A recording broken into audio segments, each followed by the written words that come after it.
Hello दोस्तों, आप लोग का स्वागत है आपके अपने YouTube channel PK pedagogy classes में। दोस्तों, आज हम लोग पढ़ेंगे measurement of individual intelligence test. व्यक्तिगत बुद्धि परीक्षण क्या है? तो दोस्तों, एक बार आप लोग वीडियो को लाइक तथा सब्सक्राइब अवश्य करेंगे, साथ ही शेयर भी कर देंगे। तो दोस्तों, हम लोग देखते हैं कि व्यक्तिगत बुद्धि मापन परीक्षण है क्या।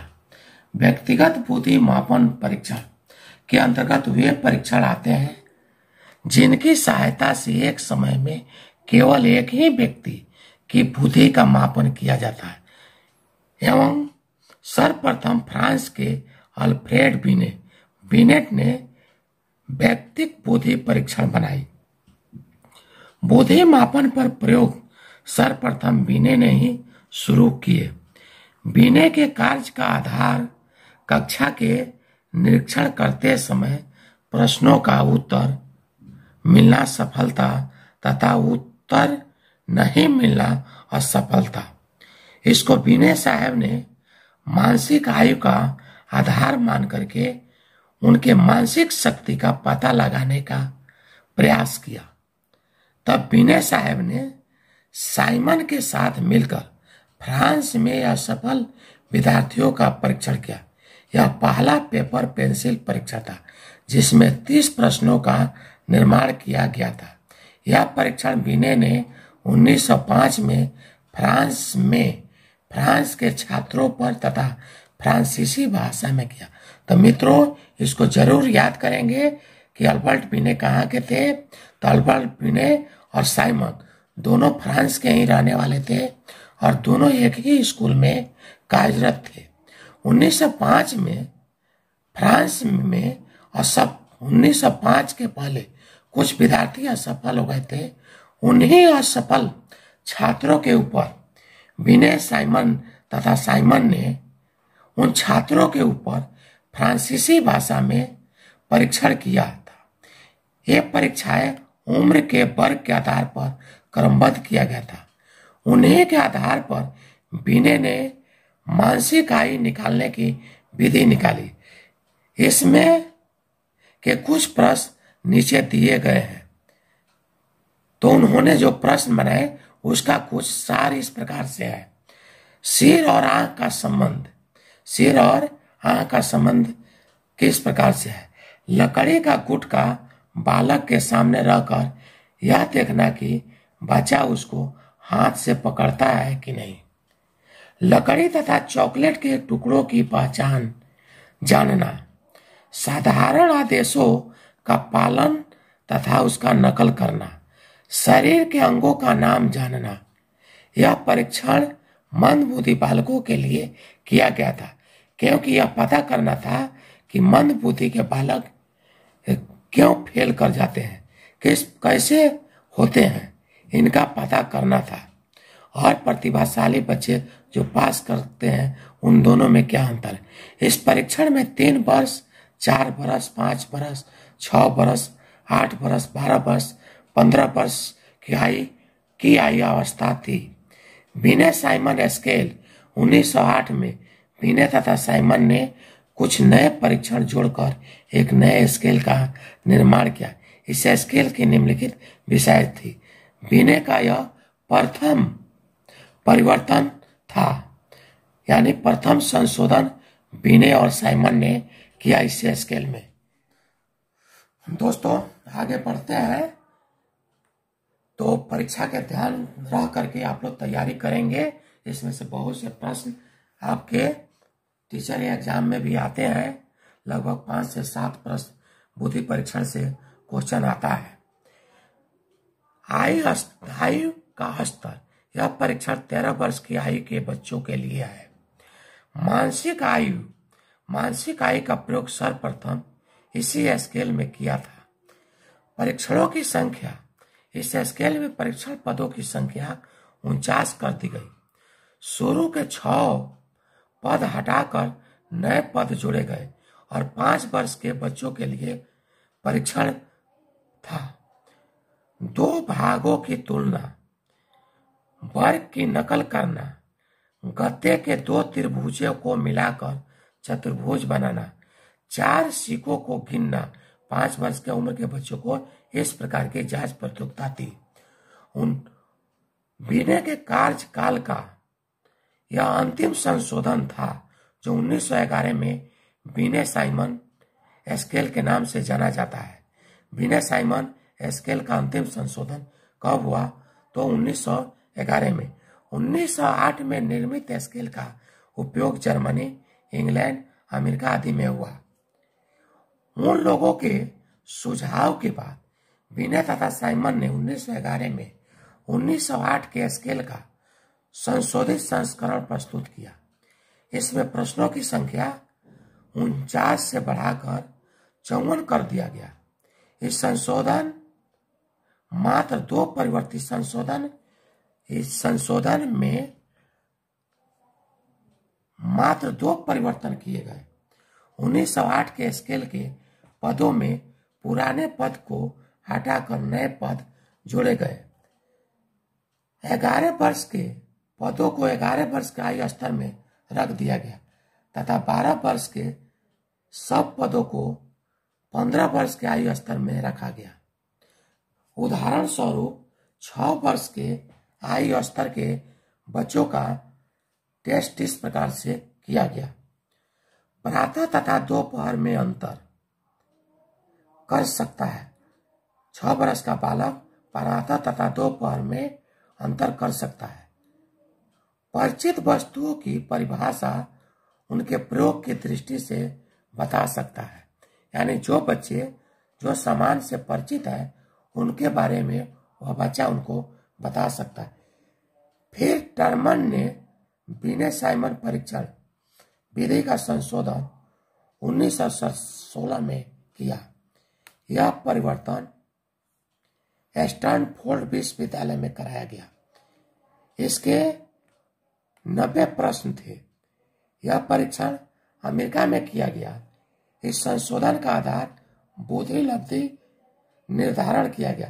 तो दोस्तों, बुद्धि लब्धि शब्द का सर्वप्रथम प्रयोग 1912 में जर्मन के शिक्षा शास्त्री स्टैन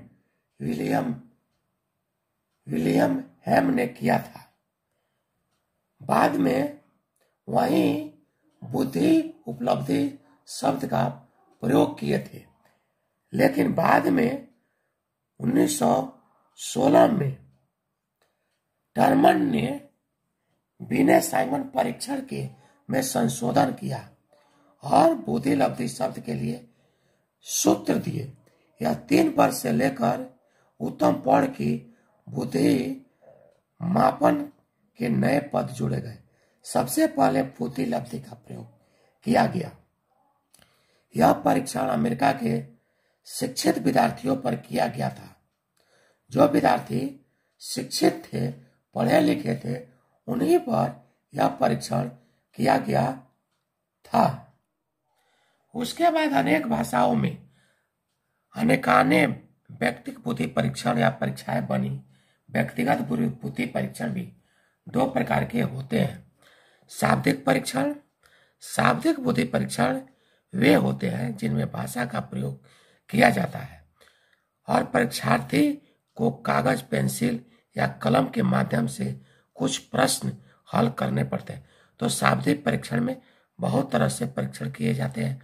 भाषा का प्रयोग, समानार्थक शब्दों का प्रयोग किया जाता है, अल्फाबेटिकल शब्दों का किया जाता है, गणित से भी तार्किक प्रश्न किए जाते हैं। तो इस प्रकार से व्यक्तिगत शाब्दिक परीक्षण में बहुत से प्रयोग किए जाते हैं, जिससे व्यक्ति का व्यक्तिगत मापन होता है, बुद्धि का मापन होता है कि वह बच्चा या बालक कितना, उनकी बुद्धि की क्षमता कितना अधिक है, जिस पर टर्मन साहब ने बुद्धि लब्धि का एक अलग अलग माप दिया था। उस माप में समान बच्चे, समान से कम बच्चे, अति मूढ़ बच्चे, मंद बुद्धि के बच्चे, अति सर्वश्रेष्ठ प्रतिभाशाली बच्चे, उसका एक अलग से खाका उन्होंने बना कर दिया था, जिसको आप लोग को पिछले कक्षा में मैं बता चुका हूं, उसको आप लोग ध्यान से देखेंगे। उसमें से प्रश्न परीक्षा में एक प्रश्न अवश्य आता है। तो दोस्तों, दूसरा परीक्षण होता है अशाब्दिक नॉन वर्बल इंडिविजुअल टेस्ट। अशाब्दिक व्यक्तिगत बुद्धि परीक्षाएं। अशाब्दिक परीक्षाओं में भाषा का प्रयोग होता है, इसलिए इसका प्रयोग अनपढ़ व्यक्तियों पर नहीं किया जा सकता है। अनपढ़ व्यक्तियों का परीक्षण अशाब्दिक, इन पर पुस्तकीय ज्ञान का प्रभाव नहीं पड़ता है। अनाशाब्दिक परीक्षाओं का उदाहरण है क्रियात्मक बुद्धि परीक्षा, परफॉर्मेंस इंटेलिजेंस टेस्ट। इनमें क्रिया शब्दों का प्रयोग इसलिए किया जाता है क्योंकि इसमें भाषा का प्रयोग की कम आवश्यकता रहती है। इनमें कुछ परीक्षाएं हैं जो करके क्रिया आधारित होता है, उसमें बच्चों को कराया जाता है, उसमें बच्चों को कार्य करने के लिए बताया जाता है और इसमें समय का निश्चित नहीं रहता है और बच्चे देख करके करते हैं। पोर्टियल का यह इसमें एक प्रयोग था भूल भुलैया परीक्षण। यह परीक्षण उस से 14 वर्ष के बच्चों के लिए होता है। इस परीक्षण में बालक को एक पेंसिल और कागज पर बना हुआ भूल भुलैया मैज का एक चित्र दे दिया जाता है। चित्र में अनेक रास्ते होते हैं। जो बालक जल्दी से रास्ता ढूंढ लेता है उससे बुद्धिमान माना जाता है। इस परीक्षण में बालक पेंसिल हाथ में लेकर के भूल भुलैया में प्रवेश करता है और उसे यह निर्देश दिया जाता है कि बीच में पेंसिल नहीं उठानी है। पेंसिल से उस भूल भुलैया से बाहर निकलने का चिन्ह लगाकर मार्ग को अंकित करना होता है। ऐसा करने के लिए बालक को 2 अवसर दिया जाता है। इस परीक्षण में समय सीमा नहीं होती है। यह परीक्षण कम बुद्धि वाले बालकों के लिए विशेष रूप से उपयोगी सिद्ध हुआ है।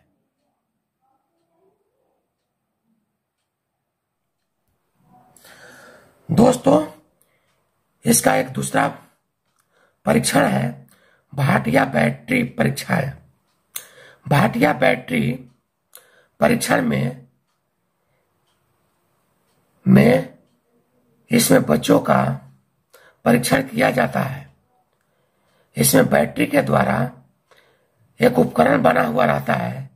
इसमें डॉक्टर मोहन भाटिया ने 1955 में यह परीक्षण किया। इस परीक्षण का निर्माण भारतीय परिस्थितियों के अनुसार किया गया था। यह परीक्षण 11 से 16 वर्ष तक की आयु के बच्चों पर उपयोगी सिद्ध होता है। कोक ब्लॉक डिजाइन परीक्षा। एलेप जेंटर पास हेलोंग परीक्षा। पैटर्न ड्राइंग परीक्षा। अंकों से संबंधित तत्कालिक स्मृति परीक्षा। चित्र निर्माण परीक्षा। कार्टून निर्माण परीक्षा। इस प्रकार की परीक्षाएं मंद बुद्धि बालक या अनपढ़े बच्चों के लिए कराया जाता है। व्यक्तिगत बुद्धि मापन परीक्षण की कुछ विशेषताएं हैं। निम्नलिखित विशेषताएं। व्यक्तिगत बुद्धि परीक्षण में परीक्षार्थी के व्यवहार का अध्ययन करने का अवसर मिलता है, अतः इसमें परीक्षार्थी के गुणों तथा दोषों का परीक्षक ठीक से अध्ययन कर सकता है। इसमें व्यक्तिगत परीक्षण में उनके व्यवहार का अध्ययन किया जाता है, उनको भली प्रकार से उनके गुण दोषों का अध्ययन किया जाता है। व्यक्तिगत परीक्षण के आधार पर व्यावसायिक निर्देशन vocational guidance on the basis of individual test. क्रियात्मक बुद्धि परीक्षण के आधार पर विद्यार्थियों को मानसिक तथा संवेगात्मक गुणों दोषों का अध्ययन करने तथा उनकी व्यक्तिगत रूप से निर्देशन दे सकता है। धोखे की कम संभावना रहती है। व्यक्तिगत परीक्षण में परीक्षक और परीक्षार्थी का प्रत्येक का संबंध बना रहता है। परीक्षक और विद्यार्थी में एक अच्छा रिलेशन बना रहता है और धोखे की संभावना कम रहती है। व्यक्तिगत परीक्षणों में कुछ कमियां एवं दोष भी है जो निम्न है। प्रशिक्षित व्यक्ति की आवश्यकता। व्यक्तिगत परीक्षण में प्रशिक्षित व्यक्ति की आवश्यकता होती है। Need for a trend person. व्यक्तिगत परीक्षणों को कार्य में लाने के लिए प्रशिक्षित व्यक्ति या मनोवैज्ञानिक की आवश्यकता रहती है। इसमें परीक्षण के प्रत्येक पद तथा उसकी संभावनाओं का ज्ञान आवश्यक होता है। जो भी इसमें व्यक्ति इंटरव्यू लेते हैं, बुद्धि का मापन करते हैं, वो पूर्ण रूप से प्रशिक्षित रहते हैं तथा उनको मनोवैज्ञानिक हर तरह का ज्ञान की जानकारी होनी चाहिए। यह परीक्षण काफी ही खर्चीला होता है और इसको एक बार में ज्यादा विद्यार्थियों का परीक्षण नहीं किया जा सकता है। वातावरण का प्रभाव। व्यक्तिगत परीक्षणों से व्यक्ति की सहानुभूति परीक्षाएं दो प्रकार की होती है। इन परीक्षणों द्वारा सामूहिक बुद्धि मापन नहीं किया जा सकता। यह खर्चीला है। यह केवल व्यक्तिगत इसमें बुद्धि मापन ही किया जा सकता है। यह परीक्षण बहुत ही सुविधाजनक है और प्रशासनिक दृष्टि से इसका प्रयोग किया जाता है और इसमें हर तरह का व्यक्ति की बुद्धि का अवलोकन मापन किया जाता है। तो दोस्तों, आज हम लोग इंडिविजुअल इंटेलिजेंस मेजरमेंट टेस्ट हम लोग देखे। इंडिविजुअल मेजरमेंट इंटेलिजेंस टेस्ट हम लोगों ने देखा। अगले वीडियो में हम लोग देखेंगे group measurement of group intelligence test क्या है उसके बारे में। तो दोस्तों, आज हम लोग यहीं पर वीडियो को समाप्त करते हैं। एक बार पुनः याद दिलाता हूँ, वीडियो अच्छा लगेगा तो इसको लाइक एवं सब्सक्राइब और शेयर करेंगे ताकि अन्य बच्चे भी इसका लाभ उठा सके। आपके साथ साथ सुदूर करीब देहात के बच्चे भी पढ़ सके, यही इस चैनल का हार्दिक अपेक्षा है। गांव देहात के बच्चे भी इसका लाभ उठाए, इसलिए इस चैनल को मैंने स्थापित किया है। तो जय हिंद, जय भारत,